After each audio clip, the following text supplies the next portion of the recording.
Now I'm going to walk you guys through the specific editing process that I did to create the final composite. Here you're looking at the in-camera raw image with just a minor touch-up of some of the skin and just adding a little tweak of contrast to the shot. But you can see this is one of the actual images where he was blowing out some smoke, but I told him don't look like you're blowing out smoke when you're doing it, so we have this cool somber look on his face, but the smoke effect coming out. Now when I saw this image, I realized there wasn't quite enough smoke, and that's why we decided to add some more smoke later on and why we shot the separate image of him just blowing the smoke out. You can see how we have this beautiful soft light on his face, but it has some of these specular highlights. And when I change this to black and white later and adjust the contrast slightly, it's going to give us that final edgy look that we really wanted.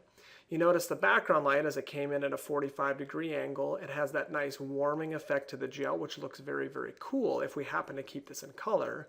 But we aren't. We're going to go black and white with the final photo. But I really love that look. One of the keys that I do when I'm setting up my background light is I make sure it's far enough out of the way that it doesn't strike his nose on the front and create a nasty hot spot.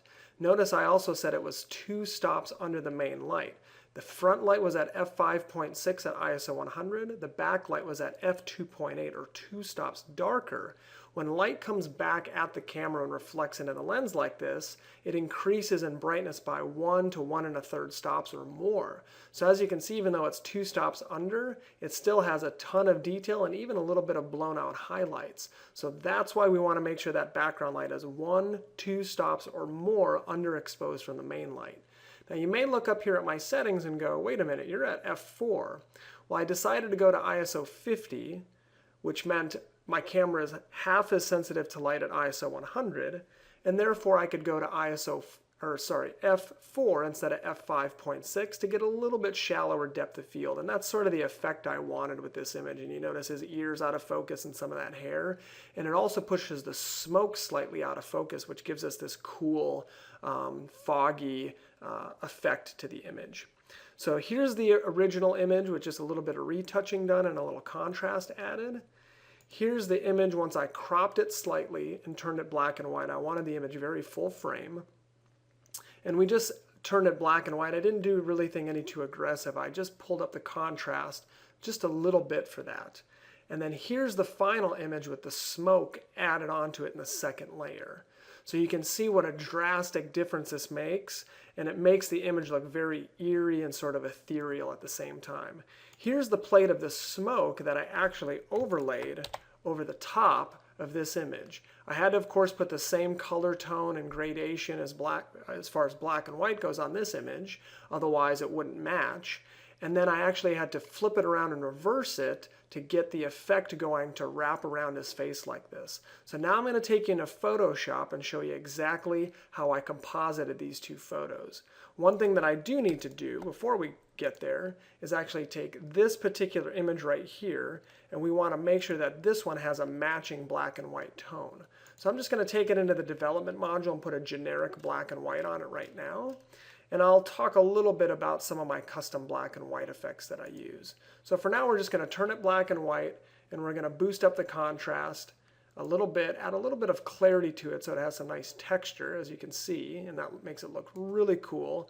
And that's going to sort of mimic this effect going on here on his face. But if we wanted to, because we have this other smoke in the foreground that actually has a blur to it, it actually might make more sense to reduce the clarity slightly, like that, and then it sort of fades the smoke out a little bit and gives us a very similar effect to the pre-existing smoke that was already on his face.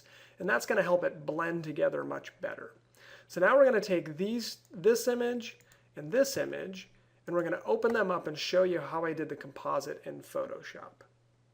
So now I've just simply created two virtual copies of the images that were in Lightroom 4, and I've opened them up in Photoshop CS5, as you can see here, and that's the version of Photoshop I'm working in.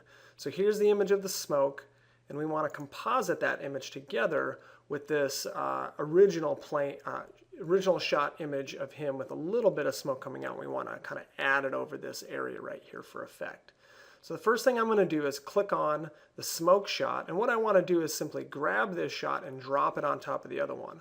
So I've grabbed the move tool here, which is the very top tool on the top right, or you can press V to grab that tool. And now I'm simply going to grab this and pull it out like that, and then hover over the top of the image I want to drop onto the background plate, click on it, and then move it over and drop it. Once I do that, I can close that image down, and now you can see I've got both of these images here to be used. So the first thing I need to do is actually transform this image on top and figure out a good placement for the image. So the easiest way to do that, and you can see I have two layers going on here, I'm going to take the opacity of this top layer, which is the smoke, and just pull the opacity down to about 50% or so. And when I do that, you can see now I can see both images together and get an idea of where this other one might need to go. So to transform this and spin it around and adjust it, I'm going to press Control T on a PC because I'm using a PC. And now you can see I can take the image and spin it around. I can move it any direction I want. I can transform it like this, but I don't want to do that because I like the texture, or sorry, I like the way that the image was shot originally. I don't want to conform it or tweak it or squish it or pull it or in any way. So I'm going to move it around and actually flip it over because I think it's going to make more sense that way. As you can see, now it's starting to move in a direction that I like. And I actually like this one area right here that has this open spot because we can keep his other eye in it. So if I sort of move it around like this, you can see that we start to get this really interesting effect going. So the next thing I want to do is actually shrink it down slightly because I think it's just too large overall. So if you hold down Shift, grab a corner, you can shrink it but not change the way that the image was actually shot. So now we can, now we can grab it, pull it back in, and there we go. Now you're starting to see sort of the effect that we had earlier on the previous shot. So now we're going to just move it around a little bit more. I'm going to press Control T again, and we're going to possibly change sort of the angle here that it's going at and try to get it into a nice spot that seems to work. Another thing you can do as well is press Control minus and push everything back so we have a little bit better view here. We can see a little bit better what's going on. So now that I've moved it around to this spot, I think I'm going to pull it out a little bit bigger like that so it sort of goes over here. And I want the bottom of it to just fade to the edge right here, and we're going to cut some of that off at the end. And now we're starting to get that effect that I like. So if you press Enter, it's going to get rid of that transforming part. And now if we pull the opacity back up a little bit, we can start to see exactly what it's going to do over the entire image. And now that I'm looking at that, I'm going, let's make it just a little bit bigger. So I press Control T. I'm going to drag this whole thing up a little bit. I'm holding down Shift while I do that. I want to make sure it moves right over the top of his face as well. There we go. And sometimes it just takes a little bit of playing to get it just where we want it to go. And now I think I might actually do let's back that up, a slight transform here. There we go. And I want just a little bit more smoke coming up over the top of his head there. So I'm actually going to, it started off, I shrunk it down, but then I realized it needed to be bigger. So there we go. Now it's starting to get into a place that I think is going to work really, really well for us. And there we go. Okay, so we're going to keep it right there. And now all we have to do, it's actually very simple. If I bring the opacity back up, you can see it's going to totally black out this section right here on the side of his face.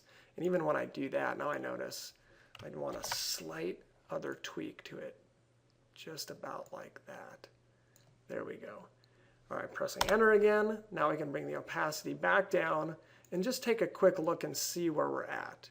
And we're getting right into a really good spot. We can pull some of this back, get his eye back by erasing some of that, and we've got this really cool effect going over his face. So now we're going to zoom in again, and all we have to do at this point is create an adjustment layer on this top layer of the smoke, and then erase whatever we don't like. It's really going to be that simple. So what we're going to do, we're still on the top layer, we're going to go down to this little button here, And this is the adjustment layers, or adding a layer mask. So I'm going to click that, and you notice it added this little white box. So whatever I do to this white box is going to basically paint away or add to or adjust this top layer image. So now that I've clicked on that little area, I'm going to move over here and get to the eraser tool, or press E to get the eraser tool. And I've got the eraser tool right now at a decent sized brush at 56%. We're actually going to go right to 100% to start and increase the size of the brush to about 800 pixels in size. And what this allows me to do is just paint away areas that I know I don't want this top image, which is all this black area right here. And then we can slowly fade in these other parts of the image to make them blend really well. So if we're on white, and you notice I'm on a white with this adjustment brush, it's going to erase everything underneath. If I go and click on black, oops, if I click this little arrow right here and it switches to black, it's going to paint it back in. So all I have to do is make sure it's on white, and on areas where I don't have to worry, like the sides of this right here, I can just paint this away really quick and dirty. It doesn't have to look good because I just want it to not exist at all on that part of the image. And now we're starting to get his face back and some of that original smoke, and it looks good. So we're just going to avoid hitting any other parts of the smoke that we don't want to kill in any way.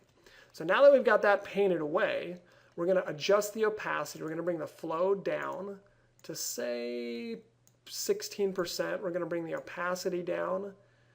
And to start, we're just going to bring it way down and just see what it's doing. And what we want to try to accomplish here is painting this away in a real subtle way so we get a nice blend together. So we're going to go right up to 100% now on that top layer so we can see exactly what it's doing like that.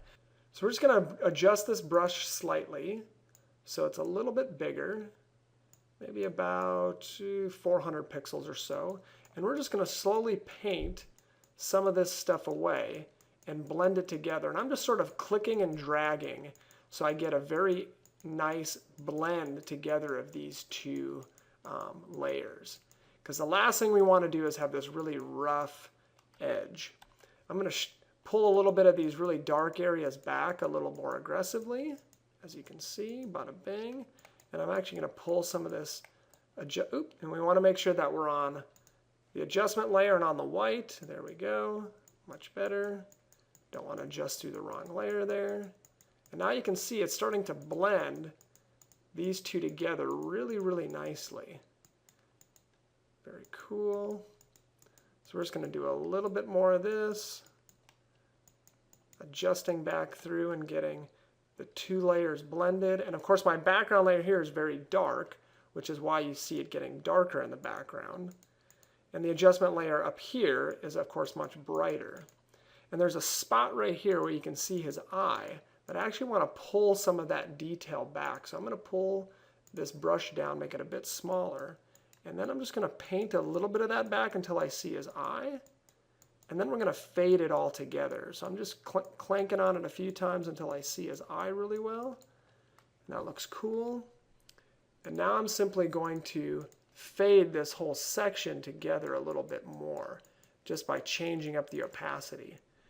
And let's pull, and it's always good to sort of turn things on and off a few times, which gives you a really good idea of what's going on, what you've done, what you haven't done. So there I can see I need a little bit more blending here. You might need to pull some of this off and blend that just a little bit better. That looks a lot better. Awesome. There we go. Now we're going to pull a little bit of this back here. And at the end, I'm going to fade both of these together once again. And there's a little tricky spot right there because this one doesn't necessarily blend with this one. And of course, color toning is everything. And I'm actually going to tone this image at the very end to make sure everything blends perfectly. So now if I bring the opacity down just a little bit, you can really start to see them starting to blend together really beautifully. So we're going to pull a little bit more of this back here. We're going to pull a little bit more of that back. And now I actually feel like I want to do a slight adjustment to the entire layer just because I feel like it needs a slight tweak. Bada bang. And sometimes if you just move it around a little bit, all of a sudden you find sort of that sweet spot where it really starts to work well. And that looks cool. So I'm just hitting enter. I'm digging that. So we're going to move this around just a little bit, tweak it a little bit more here, and then we're going to start blending these two pieces together just a little bit more. And as I just sort of go over the top element, you notice the two bits are starting to blend together. If I go too aggressive, we start to see his hair coming through. So I'm just going to really lightly go over this whole area with a bigger brush and sort of blend these together just a little bit more. Bingo. And now we're starting to see a much better blend of these two. And that's just a little aggressive. Let's pull that back just a little bit. We're going to bring the flow down to like 8%. There we go. And start to pull these down just a little bit. There we go.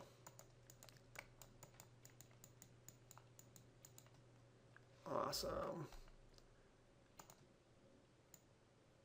And that looks really cool. So let's shrink it back just a little bit. And the only thing I'm not digging is this area right here, where we sort of have this odd blend of these two areas. So what I'm actually going to do now, so now that I have these two sort of blended a lot how I want them to be blended together, I'm actually going to merge these layers. And you know, it's very important to keep all your layers open, but for simplicity's sake, I'm just going to merge these layers. But keep them open because you can always go back in case you don't know at what stage of the game you're at, where you want to be. If you're not finished, you can always go back. But for simplicity's sake, I'm just going to merge these layers and then create a new layer by pressing Control-J. And then I'm actually going to burn down some of this area right here with the Dodge and Burn tool. So I'm going to get the Burn tool out. I'm going to leave it on, say, 35%. We're going to increase the size of the brush just a little bit. And then we're going to sort of burn these two areas together like this to create a little bit cooler effect for this spot. And any spots that I'm not digging, I can sort of blend in just a little bit more and give us this cool effect. There we go.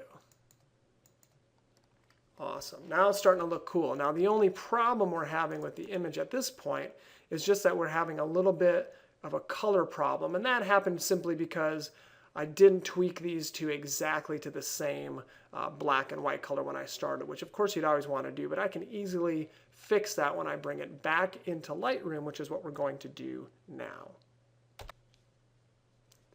So here's the image that we just worked on back in Photoshop. It's starting to look pretty cool. It's got this really interesting effect going. The one thing that we noticed we didn't do is actually, in hindsight, we didn't turn this image, the smoke image, black and white at all, which is why it has a little bit of that tungsten color from the original flash coming through. But because the original one was already black and white, that's a pretty quick fix. So we're just going to take the saturation of the entire image, pull it down, and all of a sudden we have two images that are blended together much better than they were previously. So now we're starting to get that effect going that you saw in my original photo where we have this extra added on smoke coming up the side of the image. So there's the original image, and then here is what we've done to the image and added that effect to it. Now the last thing that I actually want to do to this image is tone it. So we're going to actually just scroll down here into the split toning area of Lightroom, and I'm going to add a hue of about 39 and a tone of about 3. And then again in the shadows, a hue of about 39 and then a tone of about 3. And you can see it added just this little bit, and if you look real close here on his skin, it added just this little bit of amber sort of milk colored tone, which I really dig. The only other thing that I would potentially do to this photo is maybe increase the contrast slightly, and if anything, I might actually take up the clarity, which is not something I don't normally do very often, but it adds a little bit of that grittiness to this photo that I really dig. So now you can see the two images starting to blend together, and we're getting this very cool effect. Now this is the quick and dirty one that I did when I did the The original, I spent a little bit more time on it, and here's the original that I pulled from the very beginning. I spent a little more time blending the two of these together, just a little trial and error, and sometimes it's all about the feel and what you're doing. I tried to make sure that the smoke that came out of his mouth also went in this direction and all swirled in the same direction, so it just felt like this overwhelming sort of smoky effect coming out of his face.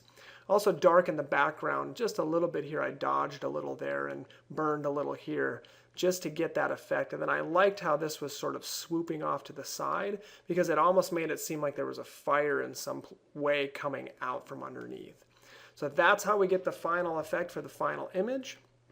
Going from the original shot, which is here, to the final image here.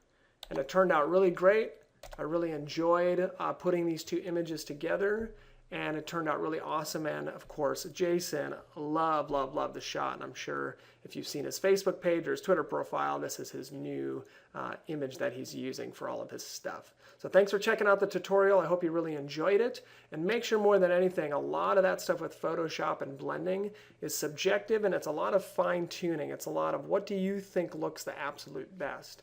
And once you get in there and tweak and do your thing and spend a little time doing it and practice doing it, that's when you'll really start to get good at it. Now remember, don't do this if you're a wedding photographer. Don't do this with your portraits.